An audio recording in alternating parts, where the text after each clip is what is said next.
As the ranking member of the full committee, Mr. Mica. Well, thank you, and I want to thank Mr. Costello for convening this hearing. I do want to start out first, before I comment on the topic at hand, to express my sincere condolences to the family of Bill Dakota.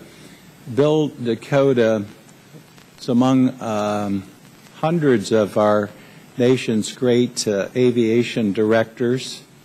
And Bill was the New York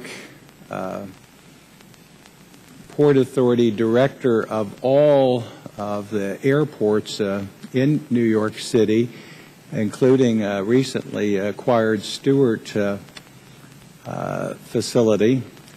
I've known him for about a decade. I worked with him when I was chairman of this subcommittee. He passed away last Friday, September 11th. The irony of that day and that passing is something that I can't believe.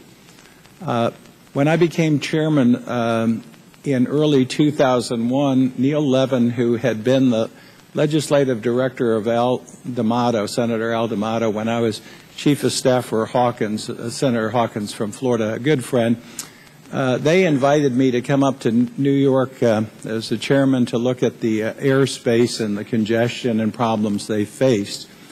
The New York Port Authority controlled all of the airports, so Neil was the director. The director of the airports was Bill Dakota. And I went up about 7 weeks before. It was in August of 2001. I spent about a half a day at each airport. On the Monday after that weekend, we had about a dozen members of Congress who came up to the New York Port Authority headquarters. Were in the World Trade Center. The Port Authority owned the World Trade Center. We conducted a hearing, and afterwards, several of us were invited by Bill Dakota and Neil Levin to have lunch in a conference room which was adjacent to the windows of the World Restaurant that the Port Authority kept for meetings and their own purposes. On that day, on that Monday, we left Bill Dakota, we left Neil Levin, many who helped us. Unfortunately, on the morning of September 11th, Neil Levin and many who helped us, with the exception of Bill Dakota, were all in that same room, and they were all killed in the attack. Bill Dakota, ironically, was in Montreal for an aviation conference, and he did not die on that day. But some 8 years later, the good Lord took him away from us. It's just an incredible irony of fate. But he was one of the finest human beings that I knew in the whole industry, dedicated day and night to his job and safety of operations and efficient operations in probably the most difficult setting of any aviation operations in the world. So we'll miss him, and again, our condolences. Again, I appreciate a moment to speak about Bill and remember him in the record, and I'm going to put a statement on the record today.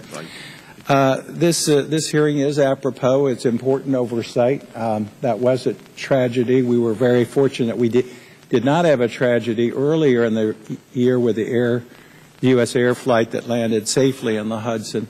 This, as the ranking member has brought up, our ranking member and Mr. Costello, and you'll hear also from Mr. Coyne and others, we need 21st century technology. Those who may have not functioned well, and this is still under investigation, so we don't want to jump the gun, but if people did not operate properly or were inattentive to duty or complacent in their work, they need to be held accountable. The investigation will reveal that. My final concern is the New York airspace has been under redesign. I was up there 8 years ago to look at the congestion, the problems. It is the New York airspace accounts for about 80% of all our chronically delayed flights. The corridor that is in question here isn't exactly part of that redesign, but is affected by the redesign, and we should have good rules in place for operation in that corridor of small aircraft or charter aircraft. So we've got to get resolved problems that have emanated from the New York airspace in that corridor in the best interest of safety of the public and move forward. That is our chief responsibility in this subcommittee and committee. So I look forward to working with you. And again, I appreciate the extra time to remember Bill Dakota at this hearing this morning. Thank you.